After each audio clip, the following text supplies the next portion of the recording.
안녕하세요. 고창수 PD입니다. 아, 오늘은 인공지능이 인간의 목소리를 만들어내서 오디오북에 사용된 사례에 대해서 여러분들과 함께 얘기해 보려고 합니다. 어, 사람의 목소리를 사실은 인공지능이 알아듣고 그거에 대해서 반응을 하고 하는 거는 인공지능 스피커라는 거를 아마 써보신 분들은 그게 어떻게 작동이 되는지 아마 실제로 경험을 해보셨을 것 같습니다. 사실은 이제 국내에서 나온 그런 인공지능 스피커들은 뭐 정도의 차이는 있지만 사실은 답답한 부분이 상당히 많이 있습니다. 기능적으로 여러 가지 부족한 점이 많기 때문에 사실 사용을 하면서 이게 인공지능이라고 얘기할 수 있나?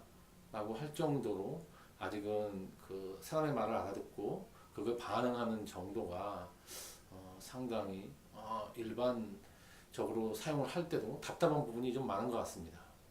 그리고 거기서 이제 그러니까 거기서 이제 뭔가 보여주는 그런 서비스들도 실제로 그렇게 만족스럽지 못하기 때문에 인공지능 스피커를 사실은 대부분이 제대로 활용하고 있지 못하는 것 같고요. 그저 음악을 듣는 정도, 그러니까 진짜 말 그대로 스피커를 음악 듣는 용도로 쓰는데 음악을 플레이할 때 그냥 말로 얘기해서 한다. 근데 이제 그것도 한 번에 못 알아듣고 뭐 몇 번 얘기를 해 알아듣는다든지 이런 경험을 뭐 해보신 분들도 좀 있을 것 같습니다. 그래서 사실 인공지능 스피커라고 얘기는 하는데 이게 인공지능이냐라는 생각이 좀 들죠. 그러다 보니까 인공지능에 대해서 조금 회의적인 생각을 하는 분들도 꽤 있는 것 같습니다. 그런데 사실 인공지능은 단순히 이제 사람의 말을 알아듣고 그게 반응하고 뭐 그런 것뿐 아니라 컨텐츠 창작에 있어서 새로운 영역을 사실은 개척할 수 있는 그런 잠재력도 가지고 있습니다. 여기 옆에 화면에 제가 띄워놨는데요.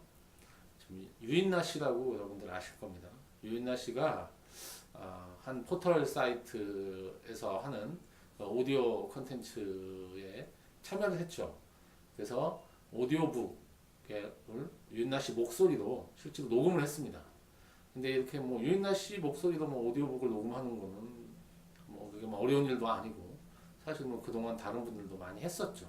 근데 유인나 씨가 이제 녹음을 한 오디오북이 사실은 상당히 화제를 모으기도 했는데요. 그 이유는 유인나 씨가 본인의 목소리로 동화책을 읽어주는 그런 오디오북을 녹음을 한 다음에 인공지능이 유인나 씨 목소리를 계속적으로 학습을 해서 유인나 씨가 읽지 않은 다른 동화를 인공지능이 유인나 씨랑 목소리가 똑같이 그렇게 그러니까 오디오 책을 만들어서 두 개를 비교해서 지금 포탈 그 오디오 그 컨텐츠를 올려놓은 사이트에 지금 두 가지가 같이 올라가 있습니다. 그래서 유인나 씨의 목소리로 녹음된 것과 그 다음에 유인나 씨 목소리를 학습한 인공지능이 만든 목소리로 유인나 씨 목소리를 흉내낸 거죠.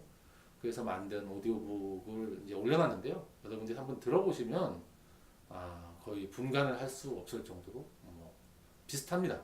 뭐 거의 똑같다고 할 수 있는데요. 실제로 이게 발전이 돼서 최근에는 유인나 씨 목소리를 뭐 따로 녹음하지 않고 기존에 유인나 씨가 뭐 여러 곳에서 뭐 연기를 했던 그런 클립이나 아니면 뭐 인터뷰를 했던 뭐 그런 것을 가져다가 일종의 유인나 씨 목소리의 데이터인 거죠. 사실 유인나 씨가 동화책을 읽은 그 이유는 유인나 씨의 목소리 데이터를 확보하기 위해서라고 보시면 되겠습니다. 어쨌든 정확한 데이터, 그러니까 의미 있는 데이터가 많이 있어야만 사실은 좋은 결과를 만들어낼 수가 있으니까요. 그런데 이미 유인나 씨가 다른 곳에서 인터뷰를 한 목소리라든지 다른 곳에서 연기한 목소리를 그것만 가지고도 지금 현재는 따로 녹음해서 그걸 학습시키기 위한 데이터를 만들지 않아도 된다는 거죠. 그렇게 한 데이터를 가지고도 실제로 유인나 씨 목소리하고 거의 흡사한 그런 인공지능의 목소리를 재생해낼 수가 있습니다. 그래서 유인나 씨가 실제로 뭐 녹음을 하지 않아도 이제 어떤 책이든 그러니까 어떤 오디오북이든 유인나 씨 목소리로 이제 만들어낼 수가 있는 거죠. 실제로 이거는 굉장히 획기적인 변화입니다. 유인나 씨가 뭐 시간을 내서 오디오북을 녹음하러 가지 않더라도 얼마든지 인공지능이 그 수없이 많은 오디오북을 만들어낼 수가 있는 거죠. 이미 유인나 씨의 목소리를 학습해서 그 목소리를 잘 낼 수가 있으니까요. 나중에 유인나 씨가 뭐 감기가 들려서 목이 쉬거나 이랬을 경우에도 인공지능은 아무런 문제 없이 유인나 씨 원래 우리가 듣던 유인나 씨 목소리 그대로를 재생하고 똑같이 만들어서 오디오북 이런 거를 만들어낼 수가 있습니다. 이거는 앞으로 굉장히 여러 곳에서 활용될 수가 있는 거죠. 일례로 만약에 아주 유명한 이병헌 씨라고, 이병헌 씨 목소리가 좋으니까요. 이병헌 씨가 이병헌 씨 목소리를 가지고 어떤 더빙을 한다 이렇게 할 때도 사실 이제 이병헌 씨가 읽을 필요가 없습니다. 그러니까 인공지능이 그 목소리를 학습해서 이병헌 씨하고 똑같은 목소리를 사실 낼 수가 있고 얼마든지 그걸 가지고 이걸 이용해서 다른 곳에 적용해서 이용할 수가 있는 거죠. 물론 한 가지 전제가 있습니다. 이거는 이제 유인나 씨나 이병헌 씨의 목소리이기 때문에 이분들이 가지니까 이분들이 자기 그 일종의 자기의 일부분이죠. 그래서 인격권이라는 거를 가지고 있기 때문에 이걸 활용하기 위해서는 유인나 씨나 이병헌 씨에게 허락을 맡아야 활용을 할 수는 있습니다. 그러니까 물론 이제 허락을 맡는다는 전제 하에 앞으로 이분들의 목소리는 이분들이 직접 녹음을 하지 않더라도 얼마든지 활용할 수가 있는 거죠. 실제로 이제 이 비디오 분야에서도 상당 부분 거의 입 모양을 아마 얘기를 들어보신 분들도 있을 것 같습니다. 오바마 대통령 연설을 목소리도 똑같이 만들 수 있지만 입 모양을 오바마 대통령이 마치 말하는 것처럼 만들어낼 수가 있습니다. 그래서 오바마 대통령 연설 다른 영상에다가 입 모양을 실제로 마음대로 만들어내고 목소리를 만들어낸다면 오바마 대통령이 실제로 하지 않았는데 오바마 대통령이 정말 한 것 같은 그런 영상도 단순히 오디오가 아니라 영상도 만들어낼 수가 있는 거죠. 이게 사실 어떻게 보면 상당히 위험한 부분도 있겠지만 이걸 잘 좋은 곳에 활용한다면 그 활용 가치가 사실은 엄청나다고 볼 수 있겠습니다.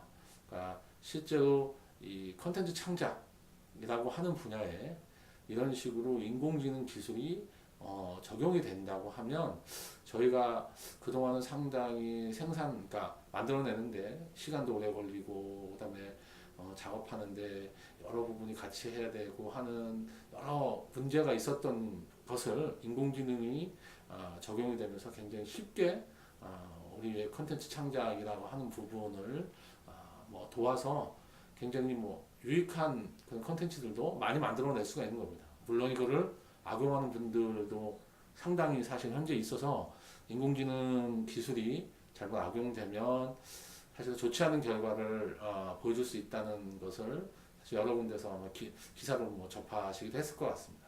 그런데 저희가 잘 관리를 해서 좋은 곳에 인공지능을 잘 활용한다면, 그러니까 좋은 기획을 갖고 있고 좋은 아이디어가 있는 컨텐츠 기획을 하는 분들이, 컨텐츠 제작자분들이 적극적으로 나서서 인공지능을 안 좋은 곳에 쓰는 분들이 활용하기 전에 이거를 좋은 곳에 자꾸 활용을 해야지만 인공지능이 의미 있게 활용된다고 많은 분들이 믿게 되고 더 좋은 컨텐츠들이 더 많이 생산돼서 많은 분들이 훨씬 더 의미 있는 그런 컨텐츠가 인공지능에 의해서 만들어지는 그런 세상이 될 것입니다. 제가 이제 인공지능 컨텐츠 혁명이라는 책을 쓰게 된 이유도 바로 그런 건데요.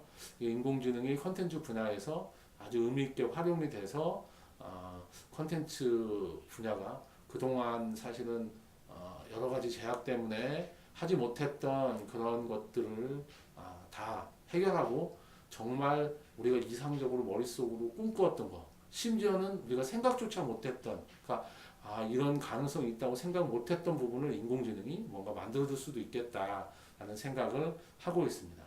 앞으로는 국내에서 현재 사용되고 있는 것들을 그동안은 제가 이제 얘기를 했는데요. 앞으로도 이제 국내에서 이런 콘텐츠 관련돼서 활용하는 부분이나 이런 게 나오면 얘기를 좀 드리겠지만, 저희 국내보다는 해외가 훨씬 더 이제 콘텐츠 분야의 인공지능을 활용하는 예가 훨씬 더 많습니다. 그래서 앞으로는 해외에서 인공지능을 어떻게 활용하고 있나라고 하는 것을 여러 가지 분야에서 활용 사례들을 여러분들한테 말씀드리고 그 의미에 대해서 같이 얘기해보는 시간을 갖도록 하겠습니다.